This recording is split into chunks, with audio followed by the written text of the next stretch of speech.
সালমান আল ফারিসি রাদিয়াল্লাহু আনহু উনি আরব মানুষ ছিলেন না, নন আরব ছিলেন, পার্সিয়ান, ফার্সিতে কথা বলতেন, মানে ইরান থেকে এসেছিলেন। উনি প্রথমে অগ্নি উপাসক ছিলেন। কি ছিলেন? অর্থাৎ ওই যে জরাথুস্ত যারা আগুন দেখলে এরা পূজা করে, আগুনের পূজা যারা করে, জরাস্ট্রেনিয়ান, এই ধর্মে বিশ্বাসী ছিলেন। আগুনের পূজা করতেন ইরানে। তিনিও আগুনের পূজা করে, তার বাবাও আগুনের পূজা করে। তো একদিন বাবা একটা কাজে পাঠিয়েছে, ওই কাজ করতে যেয়ে সে খ্রিস্টানদের গির্জা ক্রস করতেছিল। ছোট মানুষ গির্জা ক্রস করতে যেয়ে দেখে খ্রিস্টানরা কেমন যেন আলাদা ইবাদত করে, নামাজ পড়ে। এটা দেখে খুব ভালো লাগছে, তার খুব ভালো লাগছে। বাড়িতে এসে বাবারে বলে, বাবা আমি দেখলাম যে খ্রিস্টানরা তাদের চার্চে গির্জায় নামাজ পড়ে, এটা তো অনেক সুন্দর, আমরা যে আগুনের সামনে যা করি এটার চেয়ে ওইটা সুন্দর। বাবা বলে, খাইছে, ছেলে তো আমার শেষ হয়ে যাবে। তো বলতেছে, না না বাবা, আমরা যে আগুনের উপাসনা করি এটাই ভালো। উনি বলেন, না, আমি অনেক চিন্তা করেছি, ওরা যেভাবে গডের কাছে চায় ওইটা শ্রেষ্ঠ। বাবার সাথে ছেলের, সালমানের অনেক তর্ক বিতর্ক। পরে বাবা ভাবলেন, যদি ওকে না আটকাই তাইলে প্রভাবিত হয়ে সে খ্রিস্টান হয়ে যেতে পারে। তো ঝগড়া তর্ক বিতর্ক শেষে তার পিতা তাকে শেকলবন্দি করলো। কি করলো? পায়ে শেকল লাগায় রাখছে। কিন্তু ছেলে তো মনে মনে খ্রিস্ট ধর্মের প্রতি আকৃষ্ট হয়ে গেছে। তো ওই খ্রিস্টানরা তার সাথে লুকিয়ে যোগাযোগ করত। সালমান ওই খ্রিস্টানদেরকে বলল যে, তোমাদের খ্রিস্টান ধর্মের উৎপত্তি কোথায়? বলে, সিরিয়াতে। বলতেছে, এখান থেকে কোনো কাফেলা সিরিয়া যাবে নাকি? বলতেছে, হ্যাঁ, মিশনারি ওয়ার্কে একটা কাফেলা আসতে যাবে। বলতেছে, যেদিন যাবে আমাকে বলবে। তো যেদিন যাবে তাকে এসে বলা হয়েছে তার বাবা নাই, সে শিকল ভেঙে শিকল সহ ওই কাফেলার সাথে যে জড়িত হয়েছে। দেখেন বিশ্বাস, আদর্শ মানুষকে কিভাবে উজ্জীবিত করে। উনি চলে গেলেন সিরিয়াতে। সিরিয়াতে যে এক পাদ্রির হাতে বায়াত হলেন, কিন্তু এই পাদ্রিটা ছিল ভণ্ড। সে খ্রিস্টানদের দান সৎকা নিয়ে গরিবদের না দিয়ে নিজেই খেয়ে ফেলতো। তো বেচারা পড়লো বিপদে, যে হায় রে, এত সুন্দর ধর্মরে কারাপ্টেড করতেছে সে। পরে এই পাদ্রি যখন মারা গেল, সালমান সে আরেক পাদ্রির কাছে গেল। আরেক পাদ্রির কাছে গেল। ওই পাদ্রি আবার অনেক ভালো, খুবই ইবাদত করে। তো ওই পাদ্রি কিছুদিন থাকার পরে ওই পাদ্রিও মারা গেল। ওই মারা যাওয়ার আগে সে জিজ্ঞেস করতেছিল যে, পাদ্রি, এই বর্তমান পৃথিবীতে সবচেয়ে ভালো খ্রিস্টান পাদ্রি কে? বলতেছে, আর কেউ নাই। যদি ভালো খ্রিস্টান পাদ্রি তোমাকে পেতে হয়, জানতে হয়, তোমাকে ইরাকের মোসেল শহরে যেতে হবে। এবার মোসেলে যে সে আরেক খ্রিস্টান পাদ্রির কাছে থাকলো। কিছুদিন পরে ওই পাদ্রিও মারা গেল। তো মৃত্যুর আগে তাকে জিজ্ঞেস করছিল যে, পাদ্রি আপনি বলেন তো, আপনার পরে শ্রেষ্ঠ পাদ্রি কে আছে পৃথিবীতে? সে বলতেছে, আমার পরে শ্রেষ্ঠ কোনো পাদ্রি আর পৃথিবীতে নাই। খ্রিস্টান ধর্ম শেষ হয়ে গিয়েছে, নাই। তবে জেনে রেখো, শেষ জামানার নবী আসার সময় ঘনিয়ে এসছে। তিনি যে এলাকায় আসবে, এলাকাটা চারদিকে পাহাড় বেষ্টিত থাকবে। চারদিকে থাকবে পাহাড়, খেজুরের বাগান, মরুদ্যান। তাকে চেনার আলামত আছে। কি আছে? আলামত আছে। এক নম্বর আলামত হচ্ছে, ওই শেষ নবীকে দানের খাবার দিলে তিনি খায় না, কিন্তু উপহার দিলে সে নেয়, খায়। আর তার পিঠে দুই কাঁধের মাঝখানে একটা নবুয়তির মোহর আছে। সুবহানাল্লাহ। যদি পারো তার কাছে যে বায়াত হও। সালমান আল ফারিসি পাগল হয়ে গেছে ওনার সন্ধান পাওয়ার জন্য। কিভাবে যাবে, কিভাবে যাবে? তো উনি কিছু ছাগল পালতেন। একটা কাফেলা তিনি পেলেন, যে কাফেলা আরব কাফেলা, বনু কালবের কাফেলা, আরব দেশে যাচ্ছে। তাদের সাথে তিনি চুক্তি করলেন যে, আমার যত ছাগল আছে এই ছাগলগুলো তোমাদের দিয়ে দিব, তোমরা কি ওই এলাকায় আমাকে পৌঁছে দিবা? তারা বললেন, হ্যাঁ, পৌঁছে দিব। সব ছাগল দিয়ে দিলেন, রওনা হইলেন ওই এলাকায়। মাঝপথে তারা তার সাথে জুলুম করলো, অন্যায় আচরণ করলো। তাকে দাস হিসেবে বিক্রি করে দিল ইহুদিদের কাছে। ওয়াদি আল কোরা নামে একটা জায়গা আছে, ওখানকার এক ইহুদির কাছে বিক্রি করে দিল। সে ইহুদির কাছে দাস হিসেবে থাকতে আরম্ভ করলো। অনেকদিন পরে, মদিনার পূর্ব নাম কি দেখি কে বলতে পারে?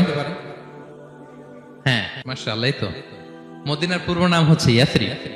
তো ইয়াসরিবের এক ইহুদি, বনু কুরাইজার ইহুদি, সে আসছে ওয়াদি আল কোরাতে তার কাজিনের কাছে। এসে দেখে নতুন এক দাস পাইছে, বলছে, আমি কিনবো, তুমি কিনতে চাও? তার কাছে বিক্রি করে দিল। তখন ইয়াসরিবের ওই ইহুদি, বনু কুরাইজার, সালমান আল ফারিসিকে নিয়ে ইয়াসরিবে চলে গেল। সুবহানাল্লাহ। মদিনার আগের নাম কি?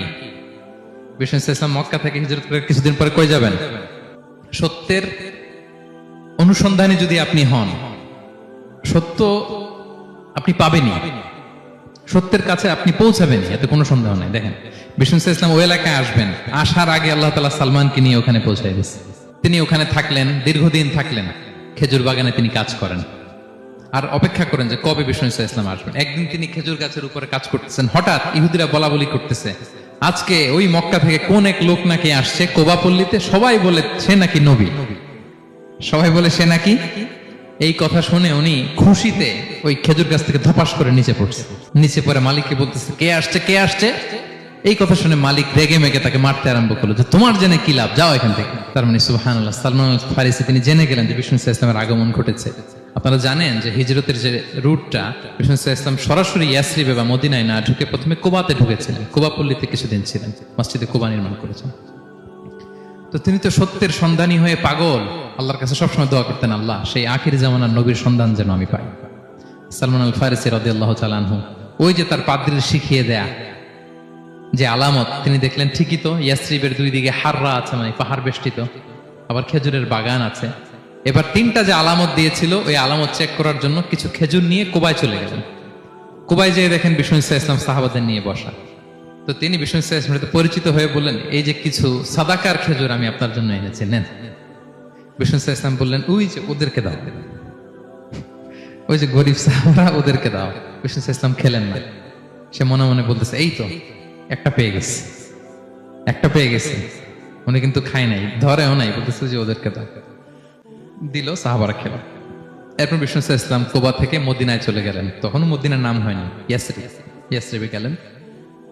এবার কিছুদিন পরে আরো কিছু খেজুর নিয়ে সালমান রাদিয়াল্লাহু তাআলা আনহু বিষ্ণু ইসলামের কাছে গেলেন। এবার যে বললেন, কিছু খেজুর আমি উপহার হিসেবে আপনার জন্য এনেছি, আপনি কি গ্রহণ করবেন? বিষ্ণু ইসলাম বললেন, অবশ্যই গ্রহণ করবো। বলেই তিনি একটা নিয়ে খেতে শুরু করলেন,